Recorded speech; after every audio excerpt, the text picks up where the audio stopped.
Hello বন্ধুরা, শুভ বিবাহ ধারাবাহিকের আজকের এপিসোডে দেখানো হয়েছে সুধা অভিজিৎকে বলে, অভিজিৎ আমার একটা কাজের খুবই প্রয়োজন, তুই যে করেই হোক আমার একটা কাজের ব্যবস্থা করে দে। অভিজিৎ সুধাকে বোঝাতে চেষ্টা করে, সুধা তোর ভেতরে অনেক প্রতিভা আছে, তুই চাইলে নিজেই একটা কিছু করতে পারিস। তুই কোয়েলের বিয়েতে কি সুন্দর ডেকোরেশন করলি, একাই করলি সবটা, তোর অন্য কারো কাছে কাজ চাইতে যাওয়ার কোনো প্রয়োজন নেই। সুধা, আমি তোকে বলছি তুই নিজে একটা ইভেন্ট ম্যানেজমেন্ট বিজনেস ওপেন কর। সুধা বলে, আমি? অভিজিৎ বলে, হ্যাঁ হ্যাঁ সুধা তুই, আমি জানি তুই পারবি, তোর ভেতরে অনেক গুণ আছে।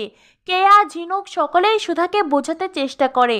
সুধা বলে, আমার ভেতরে কোনো গুণ নেই রে, জানি না তোরা কী গুণ দেখতে পাচ্ছিস, তবে যাই হোক না কেন একটা বিজনেস ওপেন করতে শুধুমাত্র ক্লায়েন্টদের ওপর নির্ভর করলেই হয় না, নিজেরও কিছু ইনভেস্টমেন্ট করতে হয়। আমার কাছে এখন কোনো টাকা পয়সা নেই, তাই চাইলেই আমি বিজনেস ওপেন করতে পারবো না।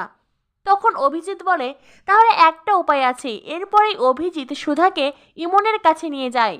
ইমন সুধাকে দেখার পরেই ভীষণ রেগে যায় আর তাকে অপমান করতে থাকে। ইমনের মা এসে বলে, এই ভিখারি মেয়েকে এখানে কে ঢুকতে দিয়েছে? লিটল বেবি, তুমি কে আসতে বলেছো? অভিজিৎ অনেক করে সুধার জন্য একটা কাজ দেওয়ার অনুরোধ করে, কিন্তু ইমন কোনো কথাই শোনে না। সুধাও বলে, দেখুন আপনারা হয়তো আমার উপরে রেগে আছেন, কিন্তু আমি সেদিন যে চ্যালেঞ্জ করেছিলাম আমি কিন্তু নিজেকে প্রমাণ করেছি। আমি একাই আমার বোনের বিয়ের সমস্ত ডেকোরেশন করেছি, আমি সব কিছু সামলেছি, আমি কথা রাখতে জানি।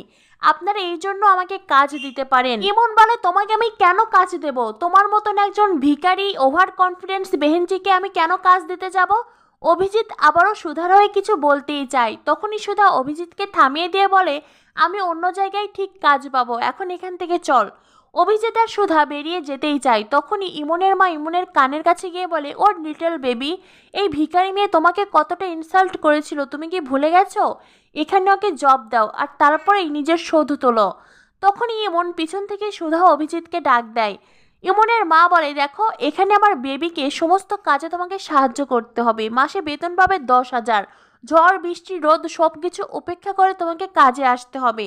তোমার ডিউটি থাকবে 8 ঘন্টা, না না 12 ঘন্টা। ইমন তখন তার মাকে বলে, মা মাত্র 10,000 টাকায় ও কি রাজি হবে? ইমনের মা বলে, রাজি হলে হবে, নয়তো চলে যাক। এদিকে সুধা মনে মনে ভাবতে থাকে, এত টাকা, 10,000 টাকা দিতে চাইছে।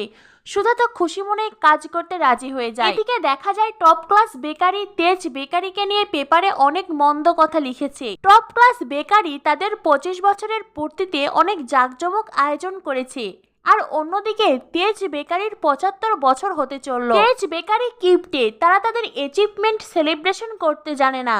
পত্রিকায় এমন লেখা দেখে তেজ ভীষণ রেগে গেছে। তেজ বলে, ওদের চাইতো আমরা আমাদের 75 বছরের সেলিব্রেশন আরো বেশি জাঁকজমক করব।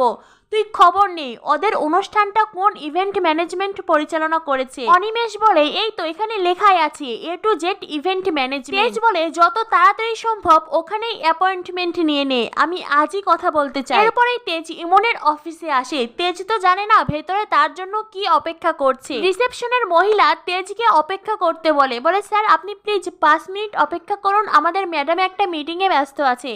তেজ তো ভীষণ রেগে গেছে। তেজ বলে, আমাদের 12টায় আসতে বলা হয়েছিল, যেই মানুষ সময়ের গুরুত্ব বোঝে না তার সঙ্গে আর কি কথা বলবো। কিন্তু অনিমেষ সমুদ্র তারা তেজকে আটকে রেখেছে। 5 মিনিট পরেও যখন কোনো ডাক আসছিল না, তেজ জোর করেই চেম্বারে ঢুকে যায়, আর সমুদ্র অনিমেষও তার পিছনে পিছনে যেতে থাকে।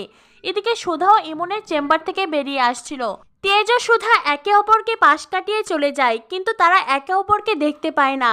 তেজ চলে যাওয়ার পরেই সুধার মনে হয়, আমার কি কোনো চেনা মানুষ এদিক দিয়ে